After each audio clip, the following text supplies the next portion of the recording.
நெல்லையில் மகா சிவராத்திரி விழா கோலாகலம். நெல்லையப்பர் கோவில் உள்ளிட்ட பல்வேறு சிவாலயங்களில் விடிய விடிய நடைபெற்ற பூஜையில் திரளான பக்தர்கள் பங்கேற்று சுவாமி தரிசனம் செய்தனர். சிவபெருமானுக்கு உகந்த நாளான சிவராத்திரி விழா இறைவனை விடிய விடிய கண்வழித்து பிரார்த்தனை செய்தால் நினைத்தது நடக்கும் என்பது ஐதீகம். அத்தகைய சிவராத்திரி விழாவையொட்டி நெல்லை மாவட்டத்தின் பல்வேறு சிவாலயங்களில் விடிய விடிய சிறப்பு பூஜைகள் நடைபெற்றது. தமிழகத்தில் பிரசித்தி பெற்ற சிவாலயங்களில் ஒன்றான நெல்லை நெல்லையப்பர் கோவிலில் 4 கால பூஜைகளுடன் சிவராத்திரி விழா கோலாகலமாக நடைபெற்றது.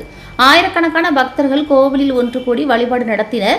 சிவராத்திரி விழாவையொட்டி நூற்றுக்கணக்கான சிவனடியார்கள் நெல்லையப்பர் கோவிலில் ஒன்று கூடி சிவ பூஜை மேற்கொண்டனர். தொடர்ந்து ஒவ்வொரு காலத்திற்கும் ஸ்ரீ பலிநாதர் நந்தி வாகனத்தில் உட்பிரகார வீதி விழாவும், தொடர்ந்து ஒவ்வொரு கால பூஜையில் தீபாராதனையும் நடைபெற்றது. இதேபோல் நெல்லை மாவட்டத்தின் பல்வேறு பகுதிகளில் உள்ள சிவாலயங்களிலும் விடிய விடிய சிறப்பு பூஜைகள் நடைபெற்றது. இதில் திரளான பக்தர்கள் பங்கேற்று சுவாமி தரிசனம் செய்தனர்.